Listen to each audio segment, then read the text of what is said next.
Olá, muito boa tarde. O conhecimento do contexto cultural e literário que está na origem de muitos textos é fundamental para criar aproximações à mensagem que querem fazer chegar aos leitores em cada tempo. Assim acontece com os textos da Bíblia, como teremos oportunidade de verificar em 3 deles, os que são lidos nas missas deste domingo e que vão agora ser analisados pelo Padre João Lourenço, diretor da Faculdade de Teologia da Universidade Católica Portuguesa, e Juan Ambrósio, professor na mesma faculdade. Muito boa tarde.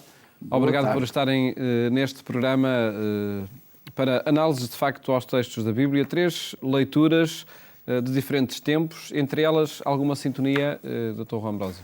Eu penso que podemos encontrar aqui, e até um bocadinho na sequência do Domingo do Espírito Santo, uma sintonia que é a presença no meio do mundo, pensada, refletida a partir de uma relação de aliança. Vamos ver como os textos nos apontam essa aliança, nos apontam compromissos a partir dessa aliança, nos apontam o envio para que essa aliança se concretize, mas sempre no coração da história para que essa história se transforme. No fundo, há aqui um exercício, eu diria quase assim, de ser bênção, ou seja, de que os cristãos aprendam a dizer bem a história e a ser bênção para essa história e que isso seja testemunho da presença de Deus nessa história, porque o que Deus quer ser na história humana é uma bênção para essa história. E também a apresentação do tema para este domingo, a partir dessa palavra envio, que centralidade tem ela na Bíblia, Padre João Lourenço? Muito boa tarde. A palavra envio é uma palavra central, que está sempre ligado ao testemunho. E nós conhecemos todos, no Novo Testamento, a força e os momentos em que, de facto, o Senhor, desde a escolha dos discípulos até, de acordo, por exemplo, com o Evangelho de São Lucas, que há quase 15 dias, no domingo da Ascensão, meditávamos, a força do termo envio como, eu diria, o início de uma nova dinâmica, de uma nova forma de estar, de dar continuidade à missão recebida. E, portanto, essa palavra é fundamental, porque envio e testemunho é muito importante. O envio é a forma de dar testemunho, ou seja, só se dá testemunho quando se é enviado. E sem esta missão de envio, ninguém dá testemunho. Ou seja, o nosso testemunho, se não tiver um mandato... Fica centrado em nós. Fica centrado na pessoa. Agora, eu creio que estes textos, sem minimizar esta dimensão, também têm outra dimensão que me parece importante e que depois poderemos analisar cada um na sua vez. Mas creio que tem aqui um sentido muito importante e que podemos acentuar até para que ajudar as nossas comunidades a situarem-se e a contextualizarem-se no desafio que recebem ou nas interpelações que recebem dos textos. Nós concluímos no domingo passado com a celebração do mistério da Santíssima Trindade na liturgia, um tempo em que a liturgia estava toda centrada no mistério de Cristo. Desde o mistério pascal, à continuação desse mistério pascal até ao domingo de Pentecostes, ainda centrada no mistério de Cristo, mas agora ao fim, se quiser, na dimensão trinitária de Deus, e com este regresso ao tempo comum, nós sentimos que os textos agora levam-nos para outra dimensão. Agora já é a presença no tempo, a presença no mundo. Ou seja, nós chamamos este tempo como o tempo da Igreja, não é? O tempo da Igreja, ou seja, o tempo das comunidades. E uma das dimensões importantes das comunidades é pensarem e refletirem naquilo que constitui o seu fundamento. Nós, normalmente, quando olhamos para uma coisa, estamos sempre à espera de ver os resultados. O fundamento, como está debaixo da terra, as raízes, o alicerce da casa e não sei o que mais, às vezes parece que isso não é importante. Mas no mistério cristão é muito importante. Saber e conhecer bem o fundamento, o envio, o mandato, a força de onde partimos, a experiência que está na base, é muitíssimo importante. E, portanto, as comunidades também são convidadas a refletir sobre isso. E hoje temos textos que falam exatamente disso, quer no Antigo Testamento, quer no Novo, quer na própria segunda leitura, creio que se enquadra muito bem neste cenário. Começamos pelo texto do Evangelho, é precisamente sobre o chamamento e o envio dos 12 discípulos. Vamos ouvir esse texto para depois o analisarmos aqui neste programa. Naquele tempo, Jesus, ao ver as multidões, encheu-se de compaixão porque andavam fatigadas e abatidas como ovelhas sem pastor. Jesus disse então aos seus discípulos: A seara é grande, mas os trabalhadores são poucos. Pedi ao Senhor da seara que mande trabalhadores para a sua seara. Depois, chamou a si os seus 12 discípulos e deu-lhes poder de expulsar os espíritos impuros e de curar todas as doenças e enfermidades. São estes os nomes dos 12 apóstolos. Primeiro, Simão, chamado Pedro, e André, seu irmão. Tiago, filho de Zebedeu, e João, seu irmão. Filipe e Bartolomeu. Tomé e Mateus, o publicano. Tiago, filho de Alfeu, e Tadeu. Simão, o cananeu, e Judas Iscariotes, que foi quem o entregou. Jesus enviou estes 12, dando-lhes as seguintes instruções: Não sigais o caminho dos gentios, nem entreis em cidade de samaritanos. Ide primeiramente às ovelhas perdidas da casa de Israel. Pelo caminho, proclamai que está perto o reino dos céus. Curai os enfermos, ressuscitai os mortos, sarai os leprosos, expulsai os demónios. Recebestes de graça, dai de graça. Padre João, a sua análise deste texto e a partir, por exemplo, de uma transformação de palavras, o que é que isso, que relevância tem? O texto fala em 12 discípulos, 2 linhas abaixo fala em 12 apóstolos. Que é aqueles que seguiam Jesus, depois aqueles que o foram anunciar, é isso que está em causa? Eu creio que a linguagem anda um pouco nesse sentido. A palavra discípulo é bastante mais abrangente, a palavra apóstolo obedece aqui a uma lógica, diríamos quase, em que aparece o paralelo com o Antigo Testamento. As 12 tribos, os 12 filhos de Jacó, os 12 grupos que compõem a pluralidade do povo de Israel. Aqui a palavra apóstolo tem uma certa proximidade, eu diria, tem mais uma finalidade de missão, de envio. E os discípulos, aqueles mais que seguem e que acompanham, aqueles que vão nos passos sem lhes ter sido confiada outra missão. Em todo caso, essa linguagem, sabe, às vezes nós temos muito a ideia de que podemos correr 2 riscos. Um é pensar que as palavras estão ao caso. Outra é pensar que as palavras estão escolhidas à lupa. Os 2 extremos. Os 2 extremos, creio que nem sempre estão. Nem sempre os autores, os redatores finais dos textos bíblicos estavam preocupados com a lógica que nós hoje estamos. Mas também não eram tão baldas, como poderíamos assim dizer, que utilizavam essa linguagem de qualquer forma. É sempre importante nós termos como referência não o texto da tradução, mas o texto original, que não tenho aqui. Portanto, a minha sabedoria sobre este caso não me fazer uma transferência de pensamento para o texto original para saber qual a precisão da palavra. Agora, há aqui certamente uma realidade que parte de um conjunto mais alargado, mais amplo. Aliás, os evangelhos destacam isso muito, que havia muitos discípulos. Por exemplo, São João, no capítulo 6, destaca que havia muita gente e esses cortaram, a certa altura, com Jesus. Não, eu diríamos quase em linguagem, não foram capazes de acompanhar a transformação que a sua mensagem implicava. E ficou um grupo mais restrito, que são os 12 discípulos. A tradição da Igreja sempre relaciona as suas bases, os seus fundamentos, cá está, o seu alicerce, aquilo que lhe vai dar vida, exatamente esta comunidade dos 12. Não se nega com isso, e nem se pretende negar, que não haja aqui, naturalmente, uma dimensão simbólica.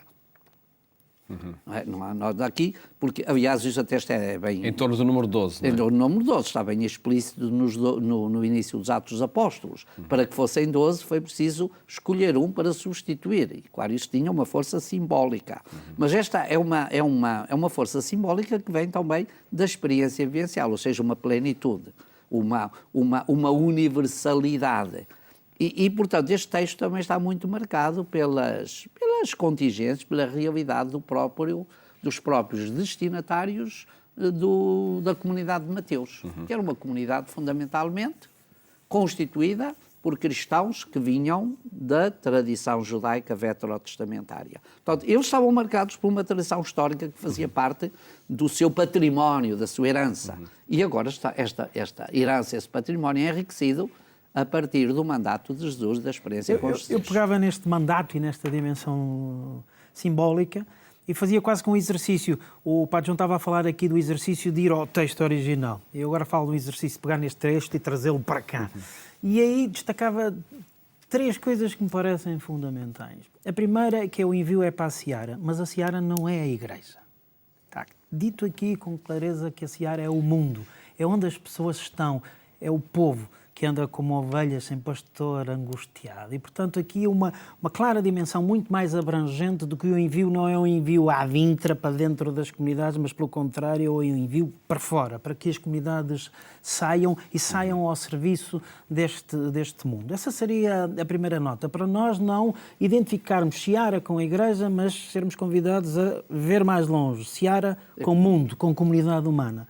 A segunda nota é que é dito para que é que são enviadas essas pessoas. E por 2 vezes o texto, numa parte e depois no fim volta a falar, fala em todas aquelas coisas que diminuem a vida, que dificultam a vida. E os enviados são enviados para que essas coisas que diminuem a vida e dificultem a vida sejam eliminadas, sejam combatidas. E, portanto, o envio daqueles que são enviados à seara, que não é a igreja, não é simplesmente alimentar a comunidade cristã, também é, mas que essa comunidade cristã seja sinal de vida e promotora de vida no meio do mundo. E a terceira nota tem a ver com o nome concreto que aqui está. Não se chamam sem mais um conjunto de especialistas que sabem tudo acerca daquilo, mas chamam-se pessoas concretas, com histórias concretas. Aliás, os subtítulos fazem-nos referência a essas histórias concretas, portanto, não são gente concreta.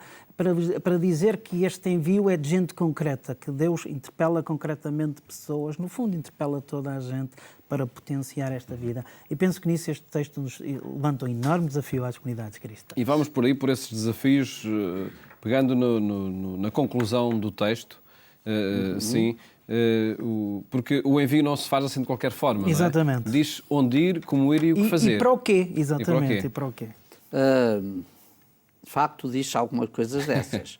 Mas o dizer essas coisas não pacifica o texto. Sim. O texto é um texto complicado e, se ele não for bem situado, pode dar origem a outras interpretações. Ou seja, que este é um texto que discrimina, que este é um texto que não vai... Que não é um texto que não vai para todos, que é um texto que seleciona logo. É preciso perceber, exatamente contextualizar. Os textos não devem ser vistos apenas a partir do nosso pensamento. Quer dizer, eles podem ser vistos a partir do nosso pensamento, mas nós devemos fazer um exercício, que é uma coisa que eu insisto muito, quer quando ensino, quer quando aqui comento os textos, é preciso fazer um exercício, uma ascese, para não colocar o texto no meu tempo, mas para eu me colocar no tempo do texto. E esse é o objetivo, aliás, destes programas. Destes programas, exatamente. Esse jogo sempre. Eu colocar-me no tempo do texto, para perceber, porque diz, não sigais o caminho dos gentios. Então não se vai fazer nada. Acabávamos por negar aquilo que o Juan disse, mas muito mais aquilo que o Papa Francisco insiste, que era as periferias. Não é? Depois diz, nem entreis em cidades samaritanos. Bem, mas então, os samaritanos estavam ali à porta. Porquê é que não se deve ir às cidades samaritanos? Ir antes às ovelhas perdidas da casa de Israel. De facto, há aqui uma dimensão universal. Mas essa ida às ovelhas perdidas da casa de Israel não pode ser nem contra os samaritanos, nem contra os gentios. Aliás, a experiência da Igreja das Origens é que ela incorporou muito cedo os samaritanos. São Justino, que é um dos grandes santos, um dos grandes apologistas ou apologetas dos primórdios da Igreja, pelo meados do século II, era um samaritano convertido em terra de gentios, porque vem da zona de Éfeso. E depois, a Igreja de Paulo, quer dizer, se fôssemos a desvirtuar, a não contextualizar esses textos, dizíamos, São Paulo não seguiu nada à letra, isso não é, porque o que ele seguiu foi o caminho dos gentios. E andou no meio dos gentios. Vamos então e levou para tabaco dos gentios. Não, levou para tabaco, levou o forte dos judeus. Sim. Por causa dessa abertura aos gentios. O que eu queria dizer é que este texto está muito ligado a uma tradição que vem da comunidade de Mateus, que ainda procura dar resposta àquilo que é a fé cristã passada por uma comunidade de hebreus. Né? E, portanto, portanto, ele procura aqui salvaguardar aquilo que era o conflito latente ao tempo de Jesus, que ainda não estava sarado, nem sanado, nem resolvido entre judeus e samaritanos e entre judeus e gentios. Mas que pouco a pouco foi sendo, portanto, se este texto de Mateus se dirigisse, Lucas não iria para uma linguagem destas, não é? É preciso perceber que exatamente temos aqui um texto que é contextualizado. Hoje nós diríamos que ao contrário, hoje a missão nossa em Cristo é ir inclusive por caminho de gentios. É dirigirmos às cidades dos samaritanos, ou se quiserem, de outros estratos sociais que não são aqueles que... Portanto, para que... Porque há muita gente que ao ouvir este texto fica de ouvidos arrepiados. É preciso ler só meia frase, se calhar, ou nenhuma frase. E outros provavelmente ficaram muito consolados, que diz que não dizia eu, não devemos ir anunciar o Evangelho a não ser aos da minha tribo, aos do meu grupo, aos da minha seita, não é? Nós é que somos os salvos, os outros não são os condenados. Não levamos nada, portanto, não. Este texto não justifica nem uma coisa, não justifica outra. Dentro de um contexto histórico, nós compreendemos, e isto não nega a universalidade do envio, a universalidade da missão.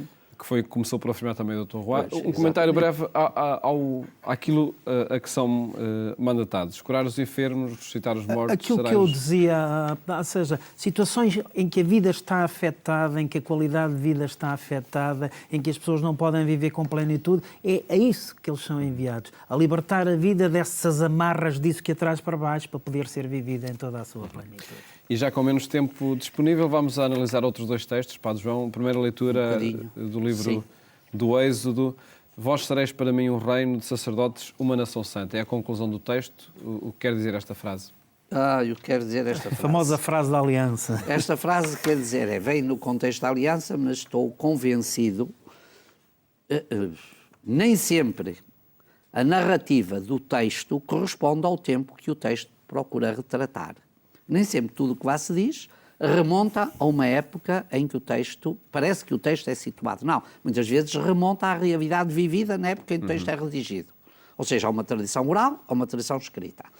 Na tradição escrita, muitas vezes, essa tradição escrita é formada, informada, transmitida de acordo com a experiência já, conforme ela está a ser vivida. Ou seja, o livro do Êxodo é um livro que pretende duas coisas, para além de muitas outras, mas eu destacaria duas. Primeiro, mostrar as maravilhas de Yahvé, o Deus libertador, que é o Deus salvador. A primeira experiência de Deus é a libertação. Êxodo é o que quer dizer. Quer dizer, saída. Quer dizer, saída do Egito. Portanto, o Deus sai do Egito e isso foi considerado para o credo israelita, ou seja, para o substantivo, para a substância da fé bíblica, como o ato mais magnífico que Deus, a maior proeza que Deus fez em favor, a maior maravilha que Deus fez em favor do seu povo. Portanto, este é um dos sentidos do livro do Êxodo. O segundo é mostrar que Israel, porque foi assim protegido por Yahvé, tem uma missão. Tem uma missão. E essa missão é guardar a aliança e ser sinal dessa aliança. Testemunho dessa aliança. Guardar a aliança, porque Deus escolheu-vos e fez um pacto convosco. E vós sereis testemunhas dessa aliança. Voltamos, naturalmente, ao sentido do anúncio. Sois escolhidos para anunciar. Faltará, podíamos dizer aqui, o envio. Não, o envio está contido. Israel é um povo enviado em Êxodo em peregrinação, encaminhada até encontrar a terra. Eu diria quase o encontrar a terra, não posso dizer isto como em alguns ambientes, mas o encontrar uma terra para viverem estragou o pacto da aliança.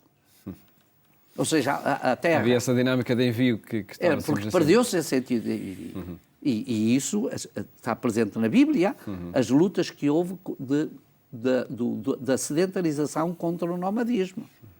O povo de Israel era nómada e afirmou muito. Meu pai era um arameu errante. Nós saímos do Egito.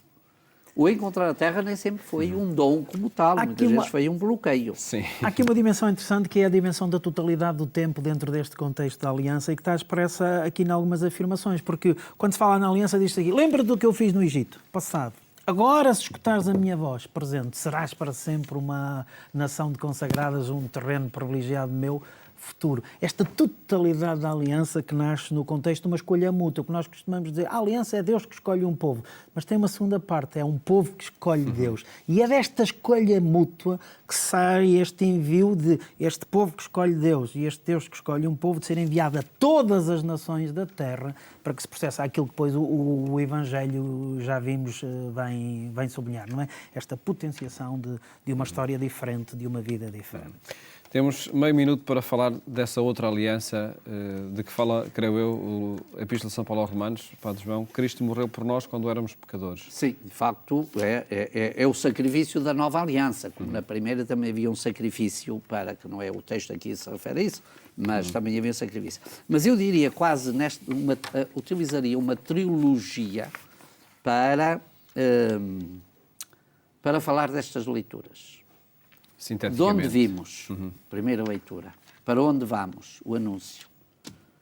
O que fundamenta este nosso ir. Esta aliança em Cristo. O mistério pascal de Cristo. E ficamos com essa síntese dos três textos. Agradeço por Vamos terem ver se alguém a aceita. Esperemos. Basta lê-los e analisá-los. Muito obrigado por terem estado aqui no programa a analisar textos da Bíblia que se escutam nas Eucaristias do próximo domingo. Mais logo, siga-nos na rádio, na Antena 1, quando forem 22h45. Votos de boa tarde, bom fim de semana. Até à próxima segunda-feira, se Deus quiser.